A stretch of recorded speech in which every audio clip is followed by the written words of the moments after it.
Welcome to our channel Book by Book. Today, we're not diving into stock charts or, budgeting apps. We are exploring a subject that has a massive, often unspoken impact on our happiness spending. Exactly. For those familiar with Morgan Housel's work, particularly his landmark book, The Psychology of Money, his strength lies in distilling complex financial behavior into common sense wisdom. Today, we are deep diving into his highly anticipated 2025 release, The Art of Spending Money: Simple Choices for a Richer Life. And Housel, he just shifts the entire framework. For so long, the financial conversation has been obsessed with the mechanics of accumulation, right? All about optimizing savings rates, maximizing investment returns, just growing that net worth number. Right. But Housel forces us to pivot and confront the ultimate paradox. Hmm. If we're all saving money, what are we actually saving for? The premise is brilliant in its simplicity. I mean, the true measure of financial success isn't how much you have, but how effectively you use what you have to build a meaningful, joyful life. So we have to look past the spreadsheets. Way past them. And deep into the psychology, the identity, and, the expectations tied up in every single dollar we spend. The core conflict the book really gets into is this modern dilemma. We live in a society that's just obsessed with consumerism and the comparison trap. We call it keeping up with the Joneses. Yeah. Yet why doesn't simply earning more money always translate into lasting happiness? Why do those big, flashy purchases so often feel hollow a month later?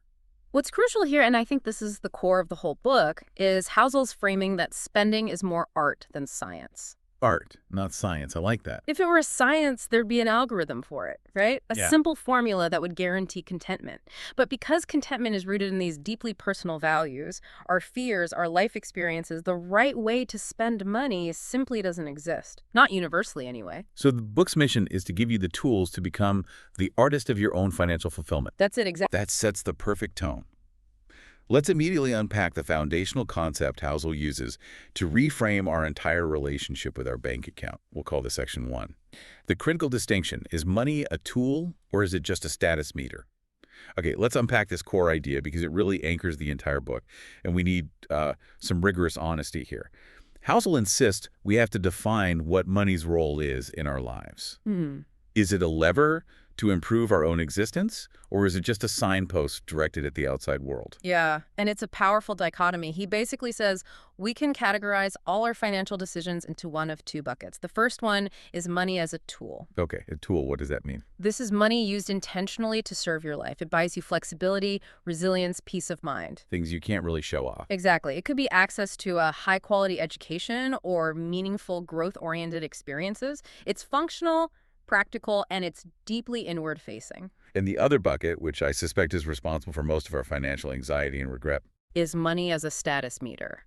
And this type of spending is driven entirely by the desire to signal success. to chase that external validation. Or to just maintain an image for other people. It's inherently outward-facing, aimed at creating envy or admiration. So if we connect this to the bigger picture, Housel radically redefines what it means to be truly wealthy. He does. He argues that it's measured not by the sheer size of the bank balance, but by the control, the independence, and the contentment derived from what you already possess. That perspective changes everything. It does, because a high net worth individual who is just shackled by maintaining an expensive, impressive lifestyle might actually have less wealth than someone with far less money but total control over their time. That's why that specific quote from the book is so incredibly potent. He says, "Wealth without independence is poverty disguised."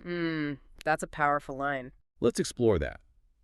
It suggests you can have $10 million, but if the maintenance of that $10 million lifestyle, the security, the staff, the taxes, the 80-hour work weeks, if that robs you of flexibility and relationships and time. Then you're functionally poor. You're serving the money instead of the money serving you. Right. Who's in control? Exactly. A status meter demands that you constantly feed it with more effort, more purchases, just to sustain the illusion. But a tool, once you have it, it keeps working for you, freeing up your resources. Which brings us to a related point. Lesson 1. Spending is personal, and there is no single right way. Yeah, because money's meaning is tied to our deepest personal narratives, isn't it? Our childhood, our past successes, our greatest fears. You can't have a universal formula for good spending. Housel is highly empathetic on this point. He cautions against judging other people's spending. He does. Consider the classic example of the luxury car. To a typical financial commentator, what is it? It's a depreciating liability, a Mm, terrible investment. right. But Housel tells us we need to understand the why. For that specific buyer, maybe that car represents the fulfillment of a promise they made to themselves during years of, crushing poverty. Or it's the physical manifestation of a professional success that allows them to move past some deep-seated feeling of inadequacy. And if you just dismiss that purchase as shallow, you completely miss the profound emotional story tied to it. The car isn't just metal, it's validation or relief or self-expression. So we have to ask, what underlying values, what subconscious fears, or what defining life experiences are shaping this decision? Exactly. Your neighbor's why might be completely different from yours, making their spending decision right for them, even if it looks fiscally reckless to you. Housel offers a wonderful analogy for this. He says spending is like art. It's profoundly subjective. Mm-hmm. You wouldn't walk into a gallery and proclaim one painting is objectively correct while another is wrong. You just decide which piece resonates with you, which piece adds meaning or beauty to your life. It's a powerful shift, isn't it? Moving the goal from achieving some objective external standard of wealth to achieving a subjective internal standard of fulfillment. But the danger is when we try to copy someone else's art, or when we buy a piece of art purely because we think others will admire our taste. That's when the art becomes a status signal and the internal joy just vanishes. And that tension, that psychological tension between what resonates inside and what signals to the outside, that leads us perfectly into the next major concept. Right, that tension brings us directly to section 2, where Housel gives us a critical psychological framework for decision-making, the inner scorecard versus the outer scorecard. And here's where it gets really interesting, because in our hyper-connected world of social media, we're perpetually dragged toward that outer scorecard. The outer scorecard is, well, it's the realm of external metrics. It's driven entirely by what other people think. By social comparison. And the relentless pressure to keep up with the perceived success of our peers, our colleagues, even strangers online. This is the outer trap, and it's truly debilitating.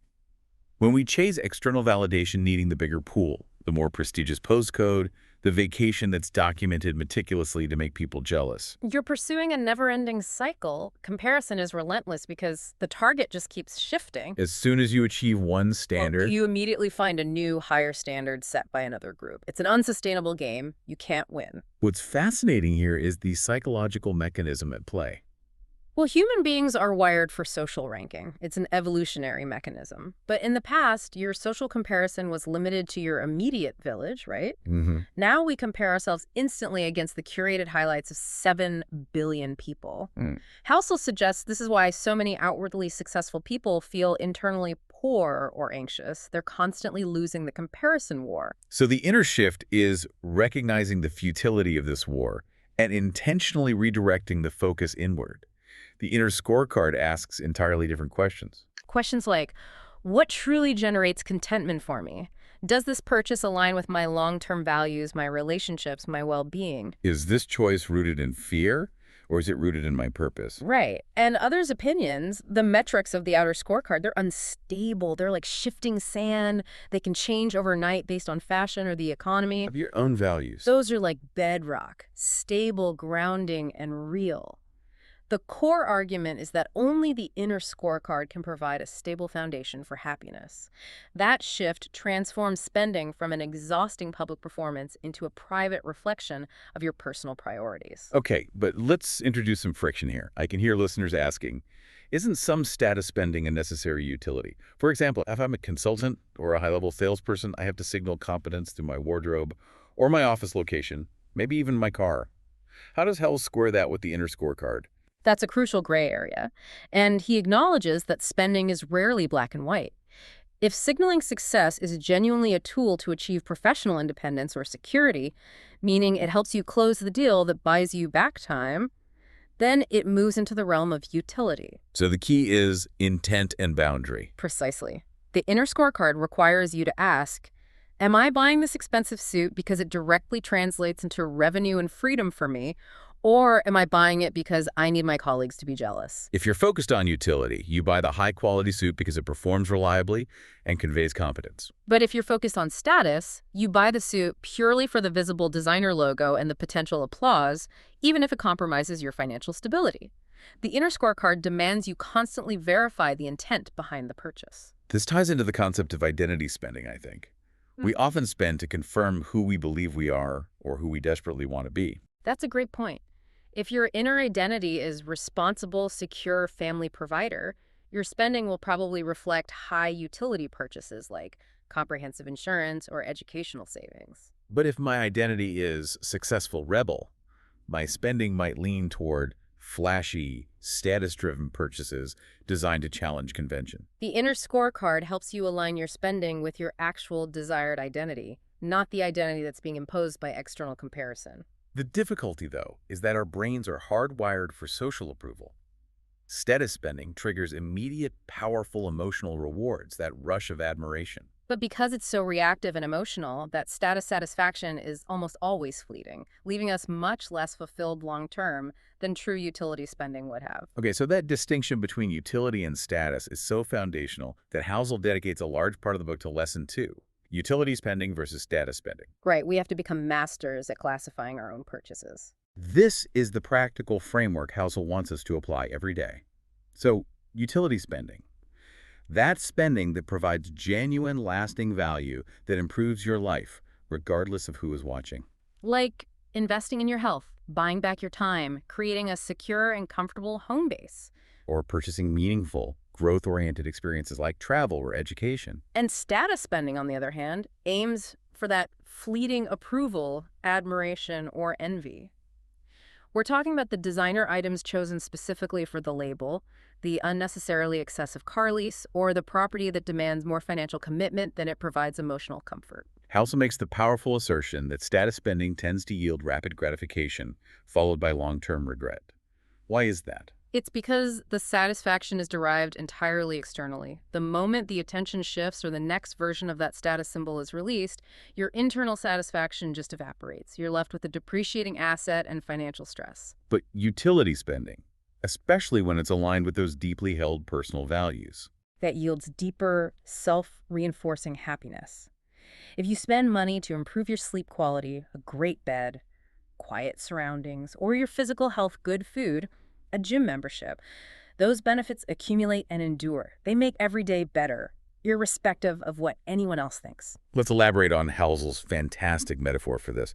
He says status spending is like fast food. I love this one. It gives you an immediate, powerful chemical rush of sugar and fat, that instant gratification. But shortly after, you crash, you feel unfulfilled, and you probably regret the choice. Whereas utility spending is like a nourishing, well-prepared meal. It might take more planning, it may not provide that instant hit of dopamine, but it provides sustained energy, fuels your optimal function, and contributes to long-term well-being. It is the spending that truly sustains the life you actually want to lead. We need concrete examples to really show the difference. Imagine a person has, say, $50,000 to spend. Okay. Status spending might be putting it down on a luxury SUV that feels momentarily impressive, but adds stress to your monthly payments and insurance. Right. And utility spending might be using that same $50,000 to pay off the final chunk of a low-interest student loan, or funding a sabbatical that allows you to pivot into a lower-paying but more meaningful career. In the first scenario, they gained temporary envy. In the second, they bought choice and peace. Yes. The book constantly emphasizes that function, resilience, and personal comfort utility outlast and outperform the applause generated by status symbols. This is why he often points out the paradox of the luxurious but rarely used formal living room. Oh, right, versus the comfortable, heavily used kitchen or family room. The kitchen provides daily utility. The formal living room often serves purely as status. And we also have to talk about hedonic adaptation here, even if Housel doesn't use the jargon.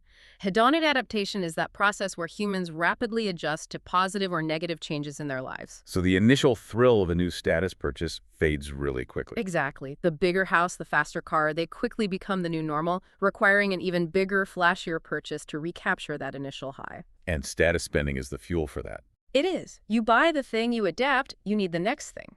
Utility spending, like buying free time or investing in relationships, is much harder for the brain to adapt to because those things are constantly renewing and evolving. They provide a consistent source of meaning, not just a temporary high.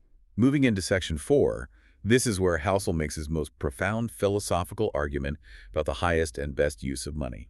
Lesson 5. Time and independence are the most valuable purchases. This is really the centerpiece of the book. Money's ultimate utility is its capacity to buy freedom. Control. Yes, control. Control over your days, control over your career choices, control over your physical location, and control over your peace of mind.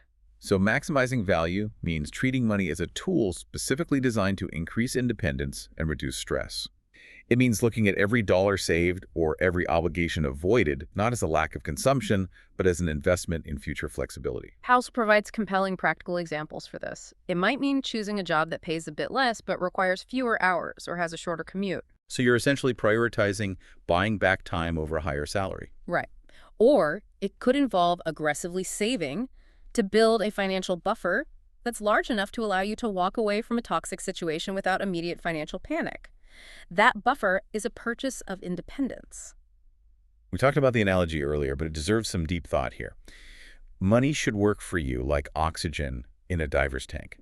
It's essential. It sustains a life of freedom, allowing you to explore and live richly beneath the surface of crushing financial pressure. It is not something you wear externally to show off. It is the fundamental necessity that keeps you alive and free to move. And this emphasis on sustained freedom connects directly to our decision-making tool, which is Lesson 6, the avoidance of regret. Instead of trying to optimize for maximum happiness right now. House suggests optimizing for minimum future regret. And that provides a powerful litmus test, doesn't it? When you're tempted by a significant purchase, the question shifts from, will this impress my friends, to the far more powerful, future-oriented question, will I look back in 10 or 20 years and regret this decision? Either because I wasted the money or because I didn't spend it on something more meaningful. Housel supports this by pointing to widespread psychological research. When researchers study the elderly, the vast majority of their regrets center on non-financial failures. Right. Not spending enough time with family, neglecting their health, working too much, or not pursuing a meaningful passion. They rarely regret not having a luxury brand item. So this framework forces us to weigh the temporary pleasure of a status symbol against the enduring pain of a missed opportunity for connection or growth or freedom. Yeah, a status purchase is usually a yes now, regret later decision, while investing in health or relationships is often a hard now, gratitude later decision. He offers the counter metaphor to the trophy case. Use money as a camera. I like that one. If you use money as a camera, you're investing in capturing memories, moments, and relationships. Things that are priceless and endure through time. Trophies get breakable and dusty. Photographs are enduring value. This idea of minimizing regret also ties into Lesson 4. Happiness is the gap. Housel defines happiness not as an absolute level of wealth, but as the distance between what you possess and what you expect to possess. And this is critical because it tackles the treadmill of desire head-on.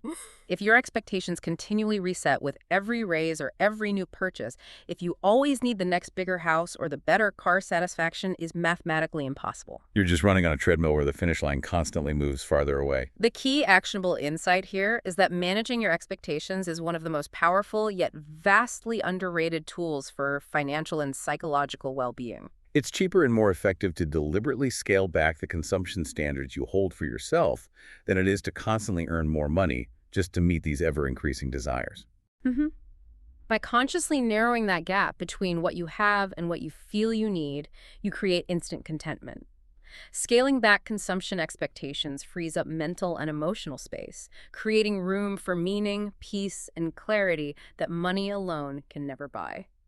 Which is why financial independence isn't about having a fixed dollar amount. It's about having sufficient resources when measured against manageable expectations.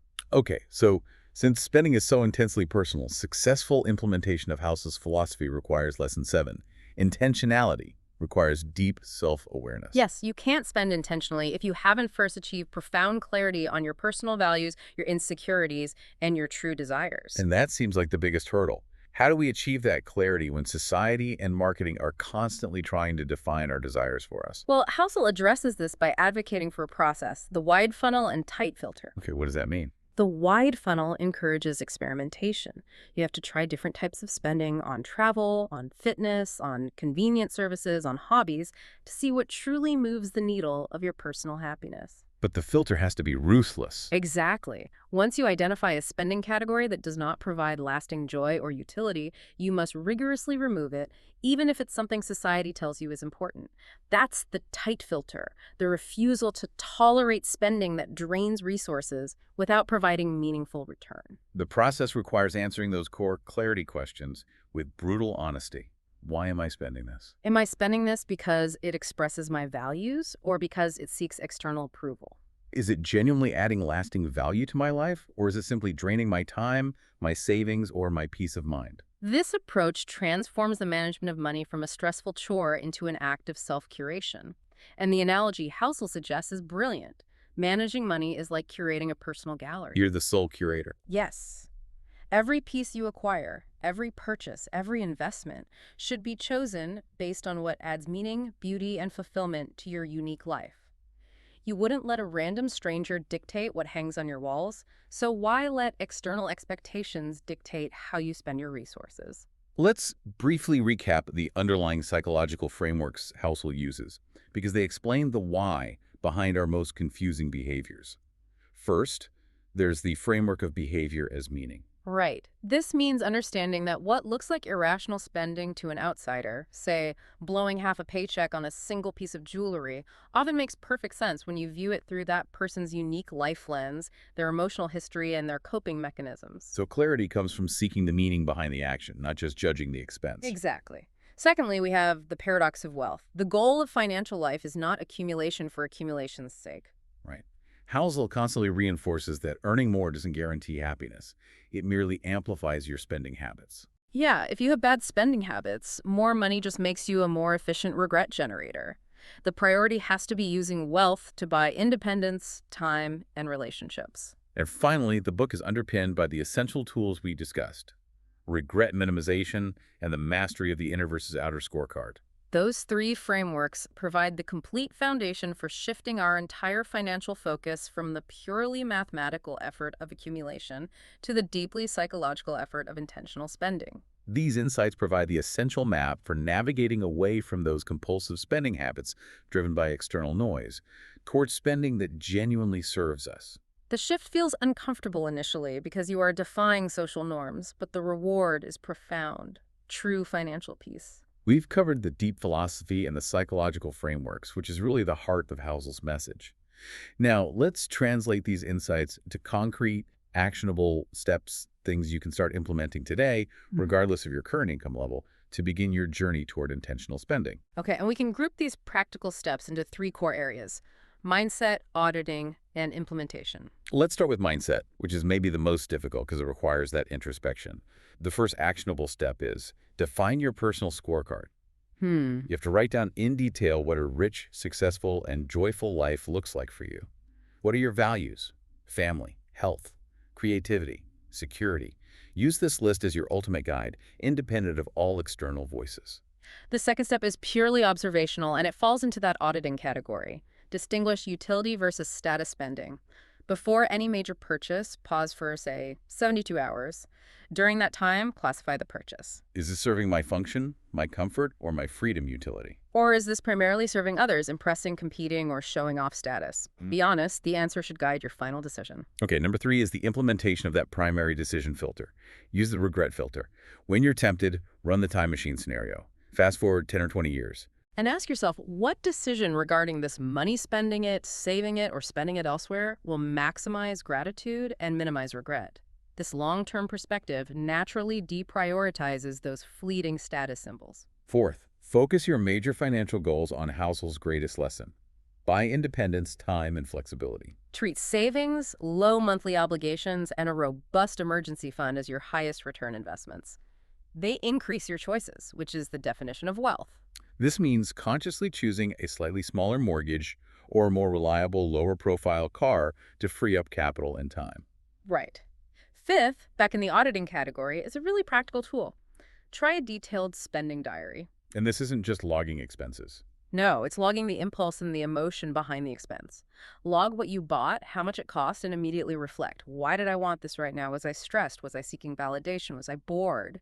After a month, those patterns will reveal the difference between true value and just emotional noise. Sixth, and this is crucial for mental health, stop comparing.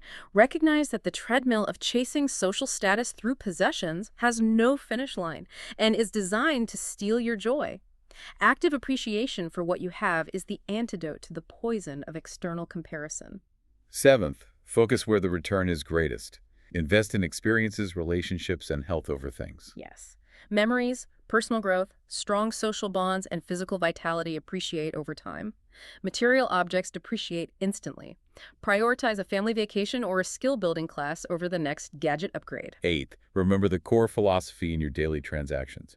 Treat money as a tool, not a trophy. Use it to build the life you truly want, not some external, unsustainable definition of success. Ninth, embrace simplicity. Embrace minimalism when possible. Simplifying your physical possessions dramatically reduces the cognitive and financial pressure to maintain, clean, upgrade, and defend them. Less stuff often means more time and more space for joy. And finally, number 10, reevaluate your spending habits regularly. Your values change as you age. The status symbols of your 20s or 30s will be irrelevant by your 50s. Your spending plan needs to evolve continuously to match your current self and your current priorities. Okay, to solidify these concepts for you, let's recap the top 5 core lessons from Housel's The Art of Spending Money. First, money is a tool, not a trophy. Spend to actively serve your life, not to passively seek external admiration. Second, choose utility over status. Focus on lasting function, comfort, and peace, which endure long after the applause for a status symbol fades. Third, use your inner scorecard. Your personal values are the only reliable metric for success and contentment. Fourth, invest in freedom, time, and relationships. These purchases yield the highest return on investment for long-term happiness. And the ultimate guiding principle. The best advice for spending is to minimize future regret. The Art of Spending Money provides essential clarity. Money is an inert resource, but our deeply ingrained psychology and relentless societal expectations are what often sabotage our financial well-being. By making the shift from unconscious accumulation to conscious, intentional spending, we gain the peace of mind, freedom, and independence that true wealth really represents. This brings us to a final provocative thought, something Housel powerfully encourages us to meditate on. The richest lives are not those with the most possessions, but those with the least need. This forces us to question our perceived lack and encourages us to spend not to impress others, but to confidently express our true, independent selves. If you found this summary helpful and want to continue exploring the best insights from transformative books like Morgan Housel's, please make sure to subscribe to our channel Book by Book right now. Also, like this summary and share it with others who might benefit from this powerful shift in financial perspective. Your support motivates us to keep bringing you the best book summaries. Thank you for joining us.